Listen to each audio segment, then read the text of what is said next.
Contoh selanjutnya, perulangan dalam interval nilai bisa dilihat pada slide yang saya berikan. Ini sekaligus memberi contoh perulangan menurun dalam suatu interval. Kita mulai dulu dengan yang naik tadi supaya lebih hafal lagi.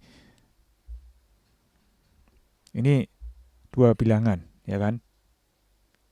Ini merupakan batasnya, tetapi tidak seperti dalam kehidupan sehari-hari. Ya, masih ingat ya tadi ya, kalau tanggal 2 sampai 6 itu tidak seperti ini. Tapi ini 2 sampai 5, 6-nya sudah tidak termasuk yang diulang. Jadi kalau sehari-hari menyatakan dia akan pergi ke Jakarta dari tanggal 2 sampai 6, maka nulisnya kan seperti ini.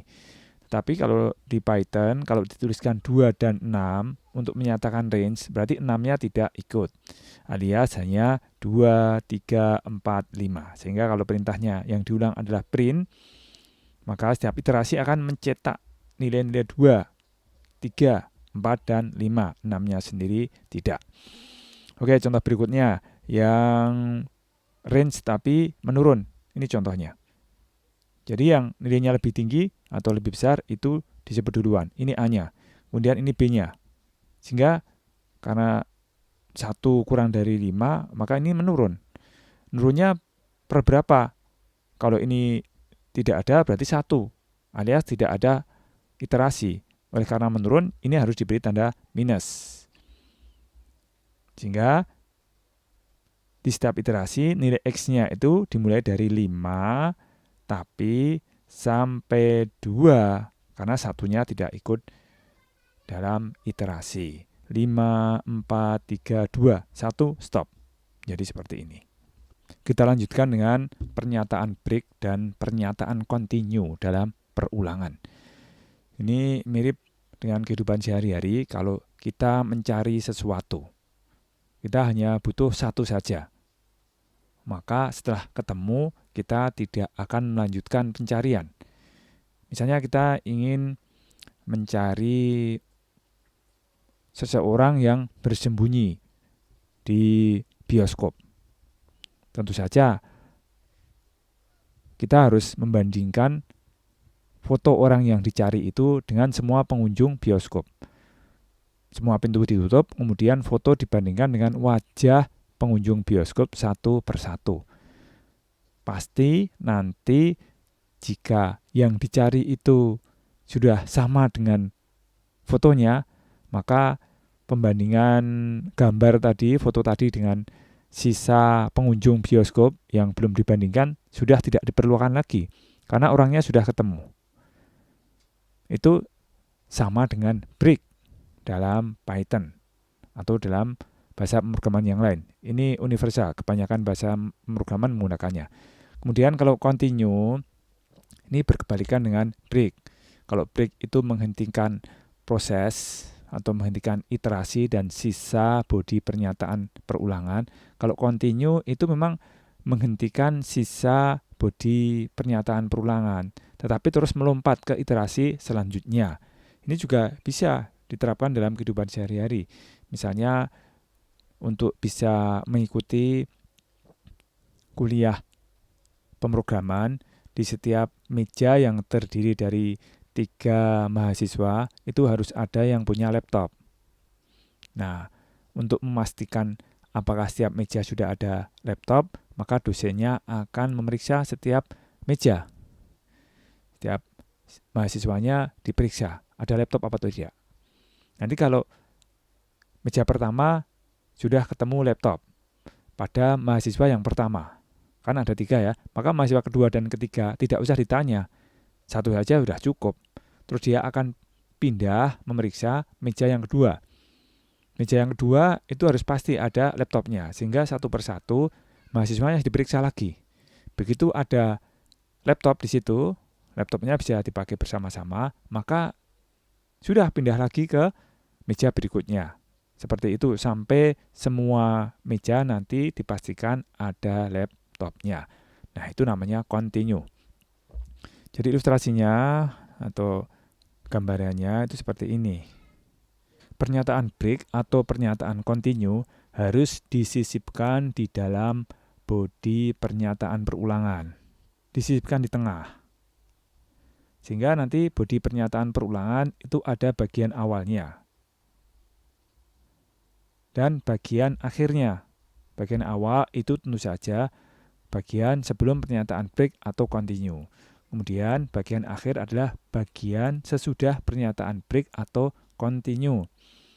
Kemudian yang di tengah itu pernyataan break-nya sendiri atau pernyataan continue-nya sendiri.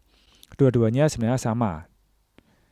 Entah pernyataan break atau continue akan mengeksekusi bagian awal pernyataan perulangan. Nah, bedanya adalah bagian akhirnya ya. Begitu ditemukan pernyataan break atau continue, maka bagian akhirnya itu memang tidak dijalankan atau tidak dieksekusi. Hanya kalau break itu benar-benar terus keluar, tidak melanjutkan ke iterasi selanjutnya. Ya namanya juga break. Sedangkan kalau continue, begitu ketemu continue, maka sisa atau bagian akhir bodi pernyataan perulangan itu akan dilompati, tetapi dia akan melanjutkan lagi. Ya, namanya juga continue. Ini ada diagram alirnya, mudah-mudahan akan memberi ilustrasi yang lebih jelas lagi. Ini ada bodi pernyataan awalnya, tidak ada ya pemisahnya, tapi disisipi break. Yang di sini juga begitu. Jadi ada awal, ada akhir atau sisanya. Disisipi continue. Sama-sama dia akan mengabaikan sisanya ini atau bagian akhirnya ini. Karena dia akan keluar. Ini juga keluar ke sana. Tetapi kalau yang break ini benar-benar keluar. Dia tidak mengulang ke atas kan ini. Begitu ketemu break, dia akan keluar dari perulangan. Sedangkan yang continue, begitu continue, ini akan diabaikan. Dia akan melanjutkan dengan iterasi selanjutnya. Sampai kondisi mengulang tidak dipenuhi, terus dia akan benar-benar keluar dari perulangan. Ini contohnya. Ada list isinya apel, pisang, dan jeruk. Kemudian ada print X. Jadi normalnya semua buah ini akan dicetak. Tetapi gara-gara di sini ada pernyataan bersyarat jika X sama dengan pisang. Nah, kalau ketemu pisang, maka dia akan keluar dari perulangan dan tidak melanjutkan iterasi lagi. Alias, pisangnya ini sempat tercetak karena dia merupakan bagian awal dari pernyataan perulangan. Dia awalnya, jadi sudah dicetak, baru ketemu pernyataan bersyarat. Sehingga apel dan pisang dicetak, tetapi jeruknya tidak. Nah, seperti itu. Ini untuk membedakan ya, supaya tidak bingung. Bagian awal dan akhir, atau bagian sisa ya. Ini berarti tidak ada awalnya. Nah, kalau yang kedua ini, otomatis yang tercetak hanya apel. Untuk yang pertama, apelnya dicetak. Sekarang pindah yang kedua, pindah pisang. Nah, ketemu X-nya pisang. Otomatis dia break, langsung keluar gitu ya. Pisang dan jeruk tidak dicetak. Itu pernyataan break, berikut contohnya. Sekarang contoh pernyataan continue bagaimana? Nah, kalau continue itu sisanya nanti akan dilompati, tetapi dia melanjutkan lagi. Nah, kalau seperti ini berarti kalau ketemu pisang, ini akan dilompati, alias pisangnya tidak dicetak. Dengan begitu yang tercetak nanti adalah apel dan jeruk. Contoh yang lain lagi, supaya lebih jelas. Misalnya ini ada list, isinya karakter-karakter yang membentuk kata Melanesia. Terus ada pernyataan bersyarat atau bercabang. Jika filenya sama dengan I, lanjutkan. Begitu. Berarti kalau ketemu I, ini akan dilompati. Terus dia melanjutkan lagi ke iterasi selanjutnya. Jadi otomatis M dicetak E, dicetak L, dicetak sampai dengan S. Begitu ketemu I, dia dilompati. I-nya tidak dicetak, tetapi A-nya akan dicetak. Terus ini ada di luar perulangan, sehingga berhenti selalu dicetak. Jadinya yang tampil adalah seperti ini.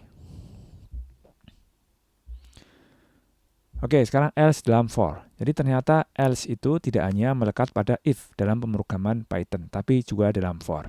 Ini tidak perlu dipanjang lebarkan karena else itu hanya akan mengeksekusi blok pernyataan sesudah iterasinya selesai. Nah, seperti ini. Jadi ini ada satu blok yang menjorok ke kanan pakai indentasi. Otomatis ini nanti setelah dicetak semuanya selesai, terus akan ada tulisan perulangan sudah selesai, baris demi baris seperti ini. Contoh yang lain ini misalnya. Periksa adakah bilangan genap dalam sebuah list. Kita bisa lihat dengan mata sebenarnya ya. Kelihatan seperti ini, berarti ini nanti kan tidak akan ketemu dengan bilangan genapnya. Kita bisa memeriksa bilangan genap dengan modulus. Kalau dibagi dengan 2, tidak ada sisanya atau sisanya itu 0, berarti ketemu bilangan genapnya. Atau kalau dalam bentuk ekspresi seperti ini, kita membuat modulus dengan persen. Numnya itu elemen-elemen di daftar, dibagi 2 sisanya 0. Nah, karena mencari, berarti begitu ketemu, langsung break, langsung berhenti. Terus ini sekaligus contoh untuk else. Jadi kita sudah tahu break dari tadi kan, berhenti, else. Jadi kalau kondisi perulangan sudah selesai, ya sudah langsung dicetak tidak ada bilangan genap dalam list. Jadi kalau ada bilangan genap berapapun, dia begitu ketemu akan berhenti. Kalau tidak ada ya sudah dia bilang tidak ada bilangan genap dalam list. Untuk kasus ini dengan elemen-elemen 13, 31, dan seterusnya yang dieksekusi adalah bagian else-nya. Tetapi untuk isi elemen-elemen yang berbeda, contoh berikutnya, maka ini akan dieksekusi, terus dia break, berhenti.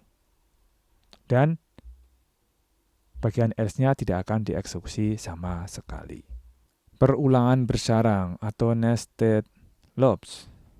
Oh, ternyata yang bersarang itu tidak hanya ada di dalam if, tidak hanya di dalam list, tapi juga di dalam loop. Ada loop di dalam loop. Ada perulangan di dalam perulangan. Jadi, perulangan yang di bagian dalam akan dieksekusi untuk setiap iterasi perulangan yang di bagian luar. Ini ada contoh ya. Ada buah, isinya durian, matoa, anggur. Sifatnya matang, kecil, lezat. Nah, kalau kita buat perulangan yang bersarang, maka sarangnya adalah yang di luar ini. Yang perulangan for x in buah. Kemudian di dalamnya ada perulangan, yaitu y ya. Y setiap elemen dari sifat. Sehingga kalau nanti dicetak print x, y, maka untuk setiap nilai x akan dicetak nilai y. Durian matang, durian kecil, durian lezat. Durian matang, durian kecil, durian lezat. Dan terusnya, matoa matang, matoa kecil, matoa lezat. Anggur matang, anggur kecil, anggur lezat. Ada perulangan di dalam perulangan. Demikian pembahasan mengenai perulangan. Terima kasih atas perhatiannya. Assalamualaikum warahmatullahi wabarakatuh.